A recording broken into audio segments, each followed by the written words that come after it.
Hello আমার প্রাণের প্রিয় মিষ্টি বন্ধুরা, কেমন আছো তোমরা? আশা করি সকলেই অনেক ভালো আছো। আর ভালো থাকারই কথা, কারণ তোমরা আমার গল্প শুনে যে মজা পাও তাতে সবাই অনেক ভালো আছো বন্ধুরা। আর বেশি কথা না বলে চলুন শুরু করি আজকের ভিডিও। আমার শাশুড়ি ও শ্বশুরের মধ্যকার সম্পর্কের বিষয়টি আমাকে বরাবরই কৌতূহলী করে তুলত। প্রতি রাতে যখন আমি ঘুমাতে যেতাম তখন তাদের ঘর থেকে শুধু একটাই কথা শুনতে পেতাম, আর একটু ধৈর্য ধরো, আর মাত্র কিছুক্ষণ। কিন্তু শাশুড়ির কণ্ঠ বলতো, আমি আর সহ্য করতে পারছি না। এই কথা শোনার পর আমার মনে অদ্ভুত চিন্তা কাজ করত, কি এমন ঘটছে যে শাশুড়ি আর সহ্য করতে পারছেন না।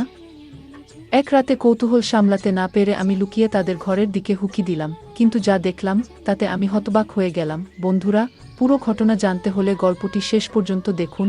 আমার নাম মালতী, আমি বাংলাদেশের একটি ছোট্ট গ্রামে থাকি। আমার পরিবার অত্যন্ত গরিব ছিল, আমার মা ছাড়া দুনিয়ায় আমার আর কেউ ছিল না।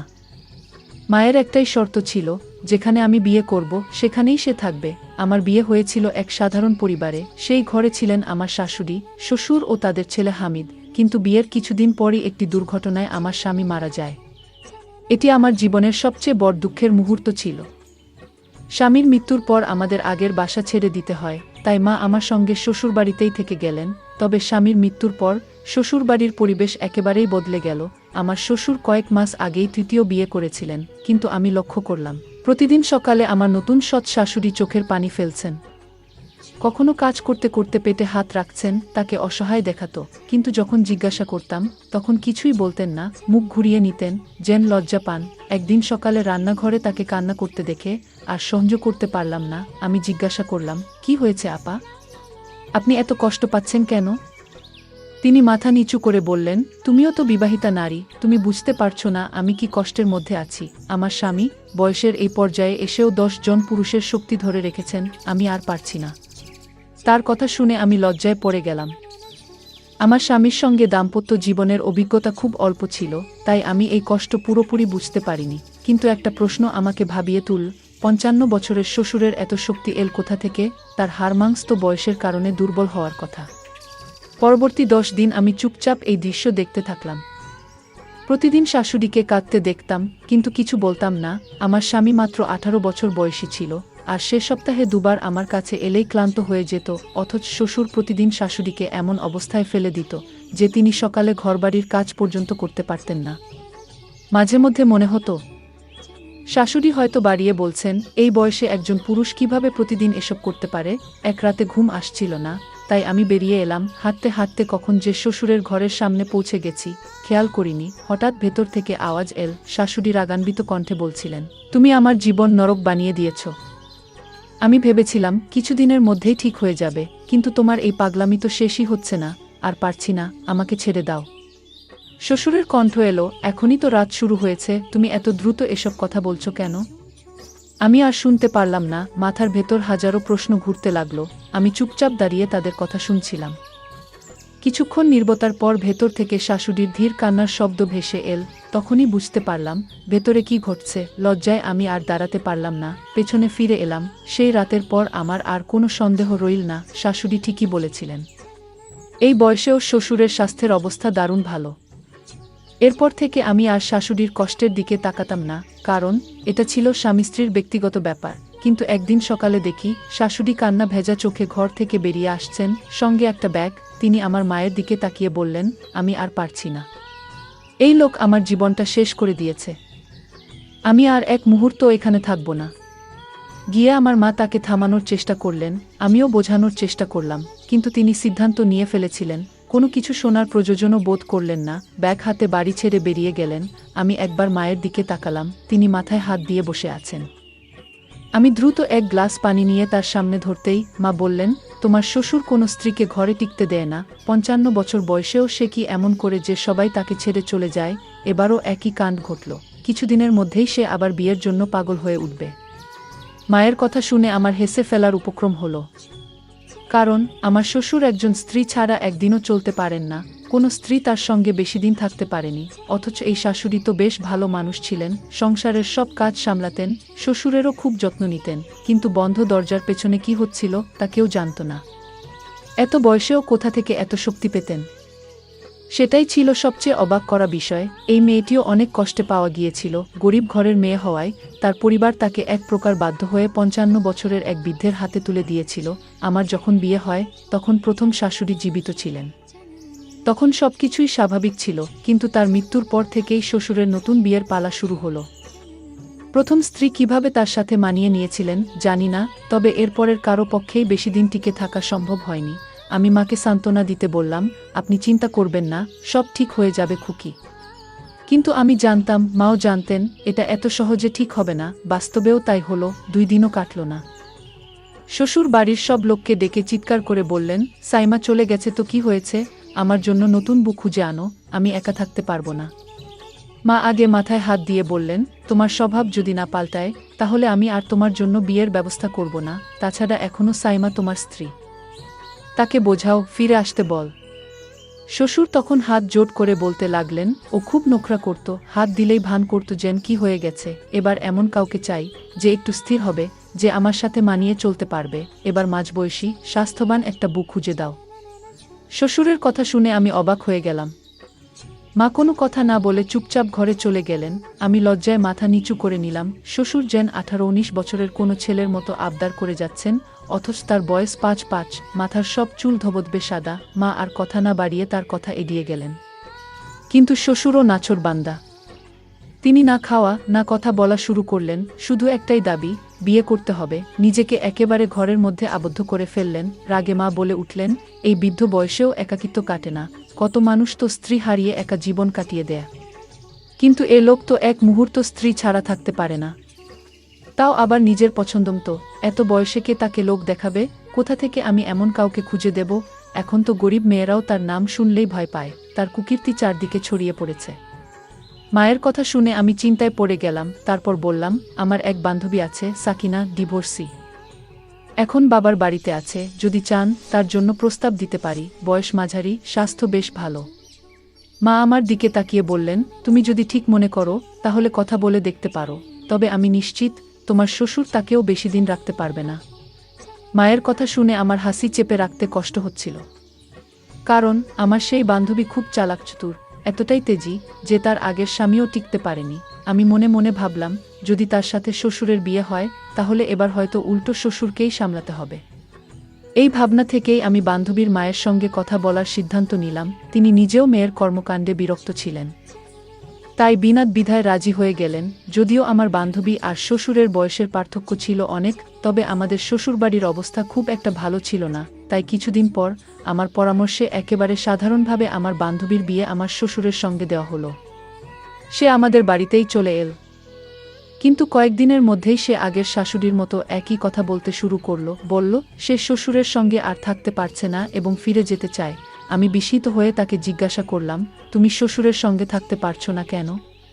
সে আমার দিকে তাকিয়ে বলল, তুমি তো সব জানোই। আমি অবাক হয়ে বললাম, আমি কিছুই জানি না। কি? তখন সে ধীরে ধীরে আমার কাছে এসে ফিসফিস করে বলল, তুমি জানো সে বিশেষ এক ধরনের ওষুধ ব্যবহার করে। একথা বলে সে তার ঘরে চলে গেল। কিন্তু আমি একদম হতবাক হয়ে গেলাম। ধীরে ধীরে বুঝতে পারলাম শ্বশুর হয়তো এমন কিছু খান যার কারণে তার এত শক্তি। আমি মাথায় হাত দিয়ে বসে পড়লাম। একথা আমার কল্পনারও বাইরে ছিল। আমি মাকে ইশারায় বুঝিয়ে বললাম, একবার খোঁজ নিয়ে দেখো তো শ্বশুর আসলে কি খায়। এমন না হয় এই ওষুধের কারণে নতুন বুটাও পালিয়ে যায়। মা একটু হেসে বলল, আমরা এই ব্যাপার থেকে দূরে থাকলেই ভালো। আমি তো বিধবা হয়ে এখানে বসে আছি, আমাদের খরচ তো শ্বশুরই চালা। আমি কিভাবে এসব ব্যাপারে কথা বলি? মার কথা শুনে আমি চুপ করে গেলাম। আমাদের জীবিকা পুরোপুরি শ্বশুরের উপর নির্ভরশীল ছিল, তাই মা ঠিক করলেন শ্বশুরকে নিয়ন্ত্রণে রাখার জন্য বারবার তার বিয়ে দেওয়া হবে। কিন্তু কোনো মেয়েই বেশি দিন টিকতে পারত না। যারা আসতো তারা কিছুদিন পর চুপচাপ চলে যেত। আমার এক বান্ধবীও মাত্র 1 মাস টিকতে পারল। তারপর একদিন সে চুপচাপ নিজের জিনিসপত্র গুছিয়ে তালাক নিয়ে চলে গেল। শ্বশুর খুব কষ্ট পেলেন এবং কান্না করতে করতে বললেন, আমার কপালে বুঝি স্ত্রীসুখ নেই, আমি একা থাকতে পারবো না। শ্বশুর একদম বদলে গেলেন। রাতে ঘরের ভেতর পায়চারি করতেন, সারাদিন অস্থির লাগত। মা ভালোই বুঝতে পারলেন তিনি একাকিত্ব সহ্য করতে পারছেন না। তখন মা আবার শ্বশুরের জন্য বিয়ের সম্বন্ধ খোঁজা শুরু করলেন। একসময় এক সম্পর্কের দিদিমাকে বলল, তোমার বিধবা মেয়েটিকেই শ্বশুরের সঙ্গে বিয়ে দিয়ে দাও, বাড়ির ব্যাপার বাড়িতেই থাকবে আর মেয়েটাও সংসারী হবে। একথা শুনে মা রেগে গিয়ে বললেন, তুমি কি বলছো? আমার মেয়ে মাত্র 18 বছরের, আর শ্বশুরের বয়স তো 55 বছর। দিদি একটু হেসে বলল, তুমি তো এতদিন নানা বয়সের মেয়েদের এনে বিয়ে দিয়েছ, এবার নিজের মেয়েকে দিতে সমস্যা কোথায়? মা হতবাক হয়ে গেলেন। দিদি চলে যাওয়ার পর তিনি ভাবনায় পড়ে গেলেন। যখন আমি একথা জানতে পারলাম তখন প্রচণ্ড রেগে গেলাম। আমি চিৎকার করে বললাম, তুমি কি বলছো? আমি কিভাবে নিজের শ্বশুরকে বিয়ে করব? মা তখন শান্তভাবে বললেন, তোমার শ্বশুর কিন্তু খুবই ধনী, আর তোমার বিধবা অবস্থাটা আমাকে কষ্ট দিচ্ছে। তোমার রূপলাবণ্য আছে, কিন্তু নতুন বিয়ের সম্বন্ধ পাওয়া কঠিন। মার কথা শুনে আমি ভাবনায় পড়ে গেলাম। সত্যি অনেকদিন ধরে আমি একাকিত্বের যন্ত্রণা সহ্য করছিলাম। একজন নারী যখন সংসার করে তারপর হঠাৎ একা হয়ে যায়, তখন তার একাকিত্ব খুব কষ্ট দেয়। তার চাওয়া পাওয়া, আকাঙ্ক্ষাগুলো তাকে প্রতিনিয়ত কুড়ে কুড়ে খায়। যেদিন আমি প্রথম শ্বশুরের ঘর থেকে সেই সন্ধ্যার আওয়াজ শুনেছিলাম, সেদিন সারারাত আমি নিজেও অস্থির ছিলাম। আমারও মনে হচ্ছিল আমার জীবনে কেউ ফিরে আসুক, আমাকে আগলে রাখুক। অনেক চিন্তাভাবনা করে আমি সিদ্ধান্ত নিলাম আমি শ্বশুরকে বিয়ে করব। যখন শ্বশুর এ কথা শুনলেন তখন আনন্দে পাগল হয়ে গেলেন। তিনি বললেন, এত আমার জন্য আশীর্বাদ, তুমি আমাকে ছেড়ে কখনো যাবে না। মাও সাদাসিধে ভাবে আমাদের বিয়ের ব্যবস্থা করলেন। বিয়ের পর আশেপাশের সবাই যখন জানতে পারল তখন সবাই হতবাক হয়ে গেল। সবাই জানত তিনি আমার শ্বশুর ছিলেন, কিন্তু এখন তিনি আমার স্বামী। আমিও ধীরে ধীরে বিশ্বাসটি মেনে নিতে লাগলাম। তবে বিয়ের রাতেই আমার মনের মধ্যে ভয় ঢুকে গেল। আমি ভাবতে লাগলাম, শ্বশুর আসলে কতটা শক্তিশালী। প্রথম রাতেই তিনি কি করবেন, আমি কি সহ্য করতে পারবো? কিছুক্ষণ পর শ্বশুর ঘরে এলেন এবং আলমারি খুলে একটি খাম বের করে কোণা রাখলেন। আমি কিছুক্ষণ চুপচাপ দেখছিলাম, তারপর আর থাকা গেল না। উঠে গিয়ে জিজ্ঞাসা করলাম, আব্বাজান কি করছেন? তিনি হাসি মুখে বললেন, ভাজা ছোলা আছে, আমি এগুলো খাই। এই শ্বশুরের কথা শুনে হঠাৎ করে শাশুড়ির সেই কথাগুলো মনে পড়ে গেল, যেখানে তিনি বলেছিলেন যে তার স্বামী নাকি কিছু দেশি ওষুধ ব্যবহার করেন। মুহূর্তের মধ্যে আমি খামটা তার হাত থেকে ছিনিয়ে নিলাম এবং বললাম, আপনার এগুলো খাওয়ার দরকার নেই। শ্বশুর একটু রেগে গেলেন, খামটা আমার হাত থেকে নিয়ে বললেন, আমি তো বুড়ো হয়ে যাচ্ছি, নিজের যত্ন নিজেকেই নিতে হবে। এরপর তিনি এক মুঠো ছোলা নিলেন, তার সঙ্গে একটু মিছুরি ও দুধ মিশিয়ে গ্লাসে ঢাললেন, তারপর এক নিঃশ্বাসে গ্লাসের সবটুকু দুধ খেয়ে নিলেন। আমি অবাক হয়ে তার দিকে তাকিয়ে রইলাম। মনে হচ্ছিল এবার বুঝি আমিও শাশুড়ির মতো শ্বশুরের কাছে টিকতে পারবো না। কিন্তু কিছুক্ষণ পর যা হলো তা দেখে আমি হতবাক। শ্বশুর স্নেহমাখা কণ্ঠে আমার হাত ধরে বললেন, তুমি অনেক ক্লান্ত, একটু বিশ্রাম নাও। তার চোখে মুখে কোনো অশালীনতা বা কোনো খারাপ ইঙ্গিত ছিল না, বরং তিনি আমার ক্লান্তির কথা ভেবেছেন, আমাকে বিশ্রাম নিতে বলেছেন। আমি অবাক হয়ে রইলাম। কিছুক্ষণ পর গভীর ঘুমে তলিয়ে গেলাম। পরদিন সকালে সবকিছু বেশ স্বাভাবিক লাগছিল। শ্বশুর আমাকে ডাকলেন এবং একটি খাম আমার হাতে দিয়ে বললেন, এটা তোমার ভবিষ্যতের জন্য। এটা তোমার নিজের নামে ব্যাংকে জমা করে রেখো, যাতে যদি আমার কিছু হয়ে যায় তাহলে তুমি কোনো সমস্যায় না পড়ো। আমি কিছুটা অপ্রস্তুত হয়ে বললাম, আপনার সঙ্গই আমার জন্য যথেষ্ট, এসব টাকার দরকার নেই।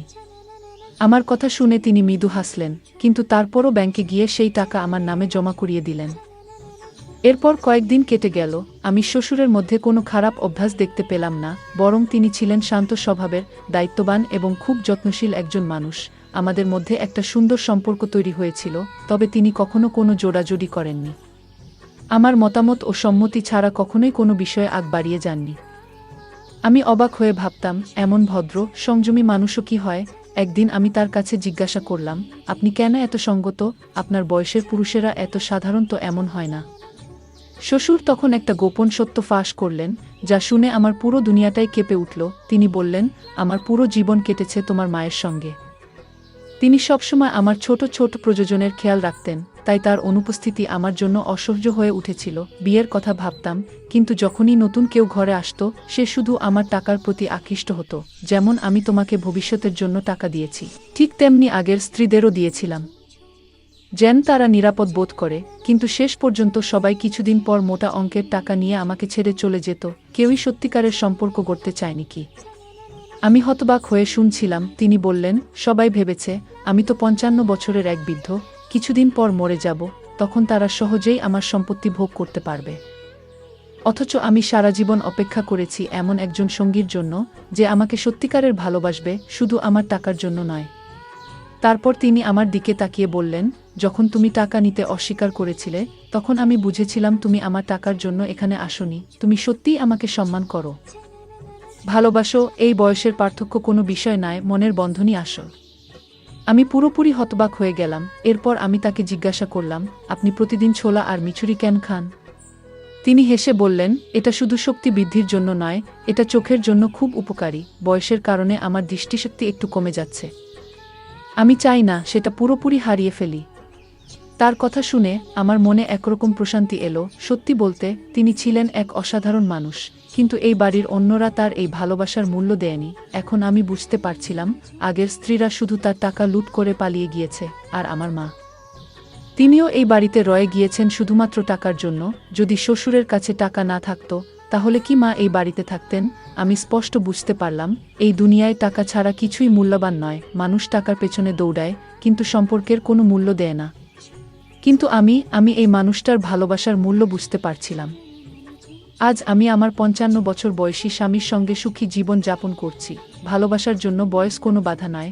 যদি হৃদয় সত্যিকারের হয়, এই যুগে একজন ভালো জীবনসঙ্গী পাওয়া ভাগ্যের ব্যাপার।